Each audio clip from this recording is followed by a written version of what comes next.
alors procès Lamine Diack jamono ji ñuy àddoo ñi ngi àtte Lamine Diack ci coow loolu nga xam ni toppoon na ko fii dopage problème mu dopage boobu nga xam ni ger da cee feeñ tamit waaye am ñu laaj ne seen xel dafa lëndëm Platini Joseph Blatter wala Beckenbauer tudd nañ ci leen ci lu ni mel waaye ba tey àttewuñ leen seen dossier sax dafa mujj tàbbi géej lu tax bu Lamine Diack moo sotti ba ñu koy àtte muy laaj bu sampu boo xam ne ñu bëri dañ koo laaj Pape Djibril comme yaa toogee na la tour de table di yaa koy door 2 poids 2 mesures ci procès Lamine Diack. bon comme on dit rek lu ne fang kenn du ko jeex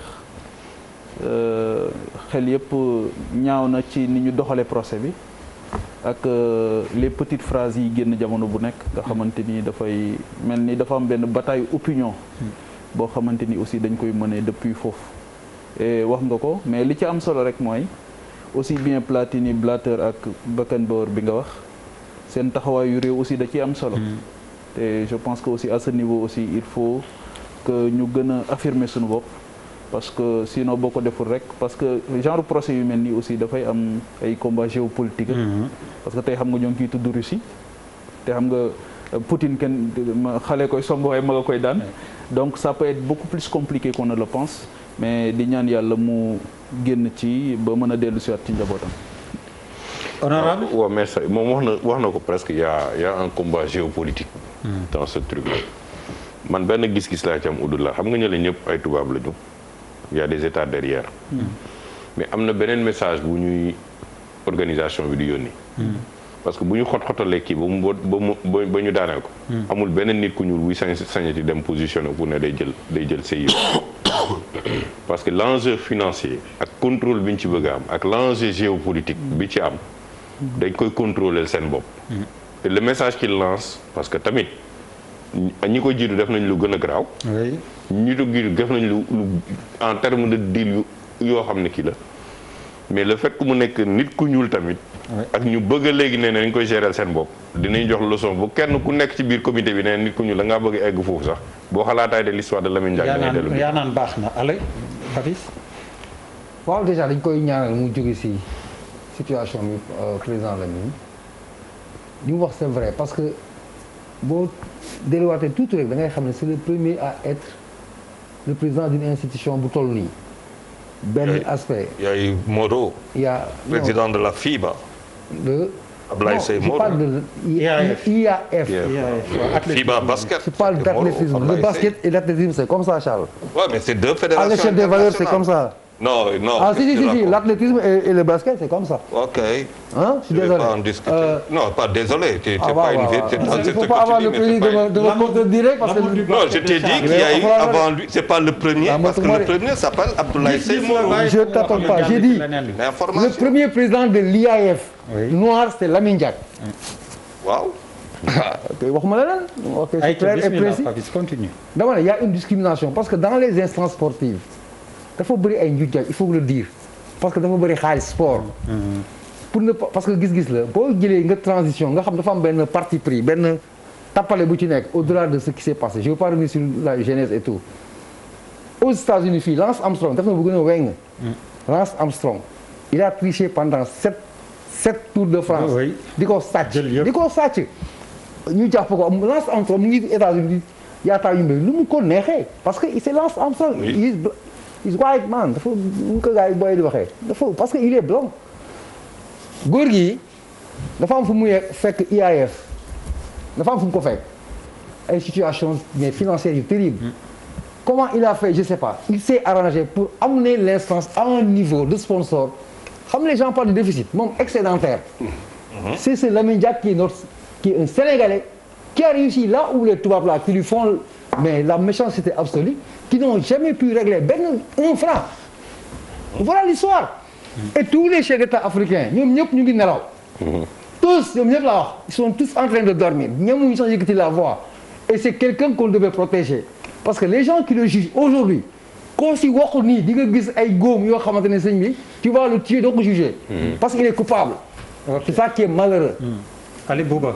jëlal la relais. waaw man ñaari lecture laa ci am benn bi mooy bu njëkk bi moom mooy li ma si njëkk a déploré moom mooy le fait que pendant toutes ces années-là permettre ñu ko woon mu mobile buñ ko soxlaa ñu woo ko pour juger man loolu dama koy déplorer pour man Lamine Diack foofu ñu ko téye noonu mënoon na di dox di dem buñ ko soxlaa ñu woo ko je pense que ma xamam toll na foofu et loolu dafay kii beneen bi moom mooy en tant que nit que mu nekk nit ku weex que mu nekk nit bu ñuul nit bi bu nekkee ci justice ci loo xam ne dañ ko koy tuumaal quelle que soit nationalité bu mu bokk même bu ñu bokkee nationalité man damay wax que ni jub fa mu nekkoon moom ma nga fa dëng fa mu nekkoon ma dëng fa moom moo war a prouver que ni li ñu koy jiiñ dara du si dëgg loolu c'est pour man c'est universel il faut ñu comprendre loolu et je pense que war na am argument yu valable yoo xam ne mais pourquoi ñu jugé ñu noir yi du ñu jugé ñu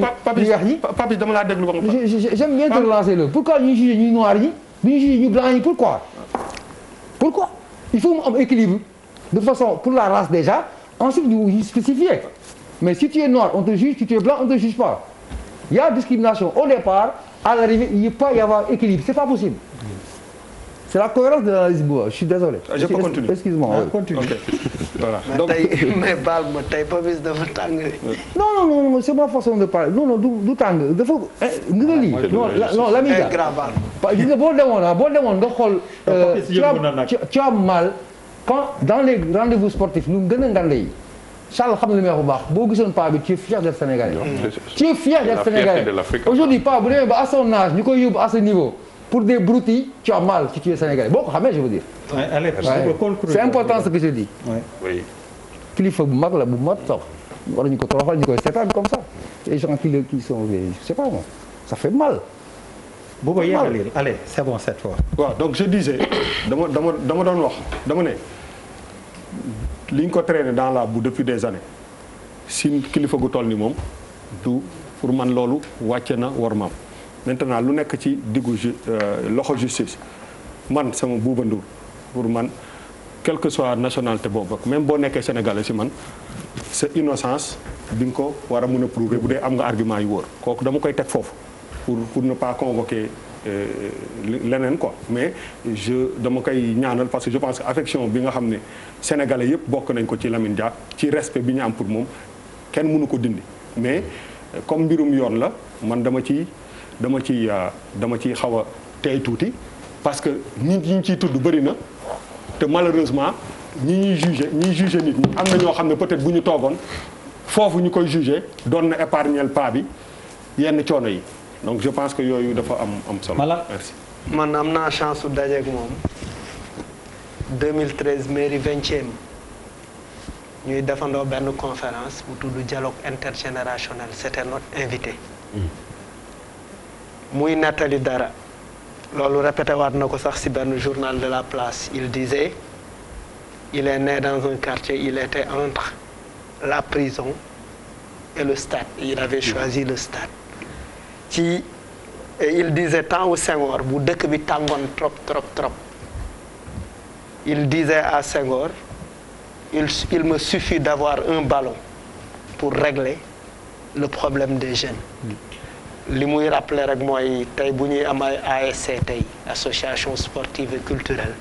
ci moom lañ ko jógee waaw Guèye man je vais totalement dans le sens de Papis Diaw lu mu wax xam nga wax si Lamine Diack dafa metti si man parce que je me réclame son fils son papa donc dafay metti ma wax mais exemple bi rek bu doon benn français président de fédération internationale tu penses que ñu juger ko Sénégal tubaab bi dañ ko nangu. jamais bu doon même que département. jamais merci. jamais Charles. duñ ko mos a nangu bu doon président français. Ça me rappelle quand même quelque chose et que je vais dire en français quoi parce que parfois quand tu parles aussi à la France et aux Français. C'est pas de la prétention. Je me rappelle quand Sarkozy a eu la très brillante idée de s'asseoir avec Poutine et de lui faire la leçon. Pape Djibril jëndul na ko. Quand il s'est assis, il a parlé à Poutine venant d'arriver. Je vais t'écraser.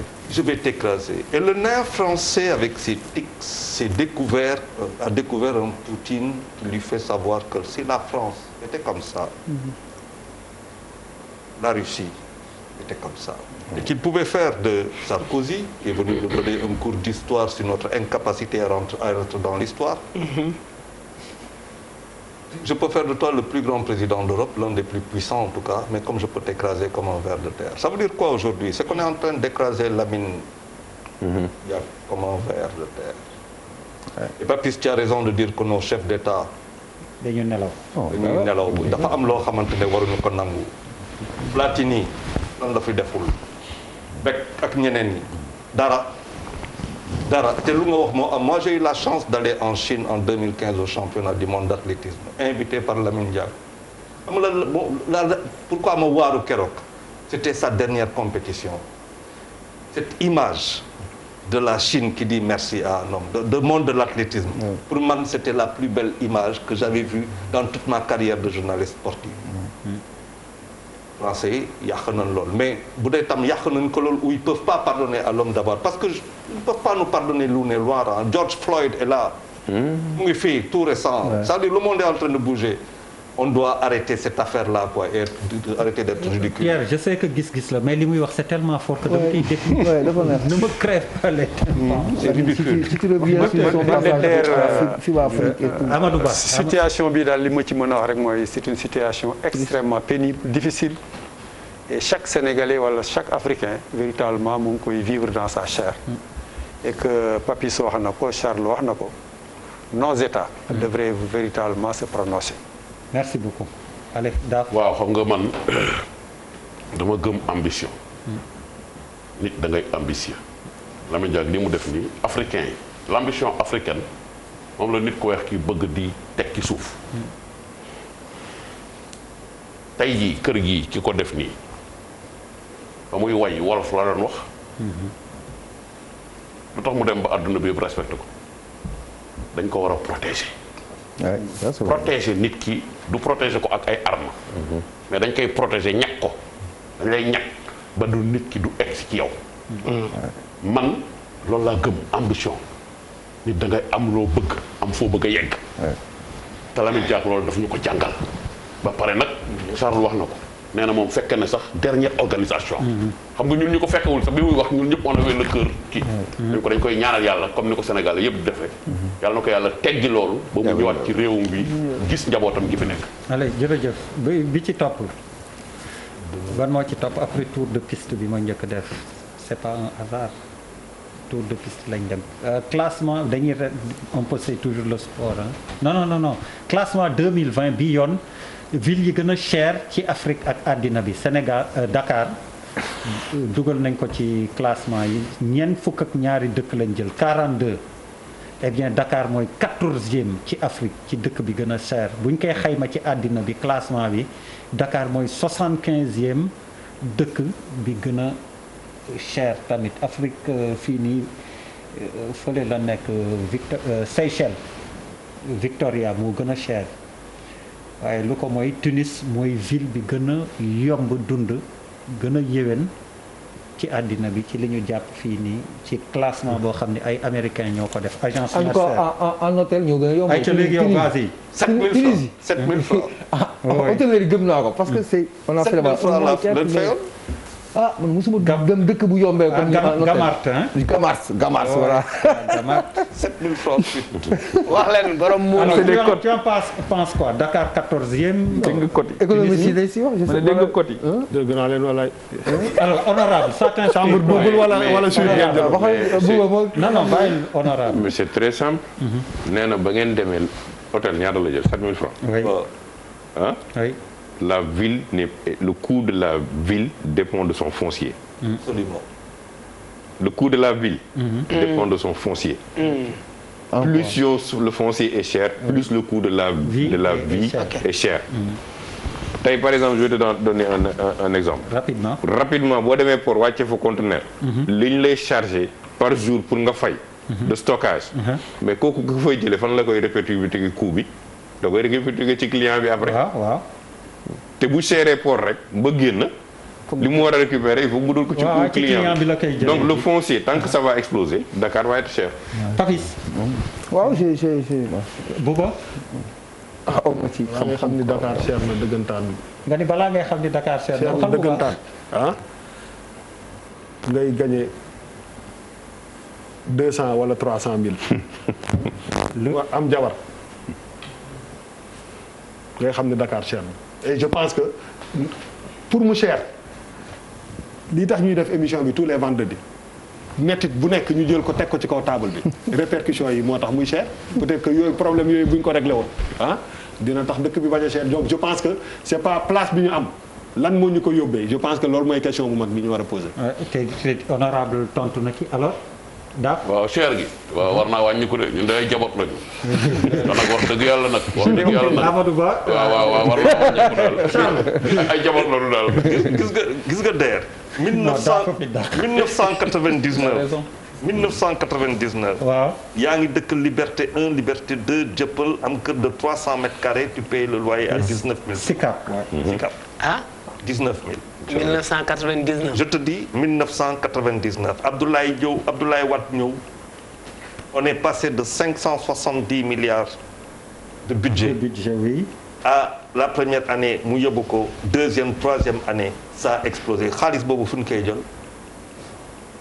et voilà comment on s'est retrouvé tey Sénégal di dund loo xamante ne kenn mënu ko xalaat ci Sénégal bu ñu nekk nii on n'est pas compétitif. non. man leneen li nga xamante ni daf may préoccupé trop mooy te Cheikh Omar xam naa ne loolu ci combat yi la bokk mooy accès à la propriété ni mu yombee ci suñu réew mi. ñeneen parce que dëkk yooyu mu yomb tamit boo demee da ngay gis ne nationaux yi aussi pour nga jóge feneen ñëw am suuf dafa xaw a jafe. te fii am bi dafa xaw a yomb te d'habitude ci ay sénégalais la ñuy laqatu wut li ñuy wut lépp téye ko ci seen loxo. léegi su boobaa ñoom est-ce que bu ñu la appliqué prix ya nga xamante ni xëy na moom la ñu xam feneen tamit mën na exploser kii bi mais keroog dafa am ku ma bind te c'est une réalité. mu ne ma Pape Djibril il faut que ngeen wax ci ñi nga xamante ni léegi dañu yor immobilier di wax ne du ñu louer sénégalais. oui am na et qui te demande 5 mois. oui avec un bulletin de salaire. waaw non Sénégal c'est non am na li muy wax. lu leer nga moom. 4 mois 5 mois avec un bulletin de salaire wala ñu ne du ñu louer sénégalais. les étudiants en souffrent dans les quartiers yi nga xamante ni ñoo wër l'université. parce que dañ naan ne ils préfèrent les étudiants étrangers. loolu aussi pour man. il faut que Pape je te coupe pas même Sacré-Cœur Mermoz mais c'est. moo tax je pense là où les gens payent 100 francs c'est maintenant 300 francs. Malal je pense que yaa ci wax. spéculation bu foofu l'accès à la propriété il faut que ñu wax. c'est vrai sur la cherté de Dakar. 14 ans il a un téléphone de 2 millions. même Guédiawaye léegi dafa cher. boo yoree 1000 francs da nga koy laal rek di jeex quoi. même Guédiawaye dafa cher. Papis nga ni déglu leen Papis rapidement. émission spéciale. ci cherté Dakar. patron yi ñu si mën a wax les patrons. ok nañu ngi fi les góorgóorlu mën nañ ci wax. am na ñu may xool ni c'est ça quoi. allez bi ci mujj. alors bi ci mujj aussi c'est un classement mais cette fois-ci en football. alors classement Sénégal mooy numéro 1 toujours en Afrique. mais yow xanaa da nga doon seet thème kii gisoo ko nga tomb ci. non je suis désolé c'est maa ko. mais ñun ñëpp mënuñoo paasandoo mu jeex. parce que man paas naa. parce que justement nag ça a repris. non man de paas naa. ça a repris à huis clos. yow ton football mal. moom xam nga ni corona rek. man paas naa. te yéen adduna bi de. boo bëggee nga paas. mais est-ce que gis-gis waruñu ko bàyyi si jàkkaarloo. déedéet bàyyi. ok émission bi day gudd quoi. non du wuy ma depuis sànq yaa ngi bëgg ñibbi bu yeboo madame nga xam ni malal bi fi génnee. bon moi je dirais nañ ko moom moo xam fu mu dem nag bu dee dafa jàdd. allez jërë ngeen jëf merci beaucoup yéen ñi àndoon nag ñun ci jàkkaarloo bi ba waxtu wi ba beneen àjjuma incha allah jërë ngeen jëf.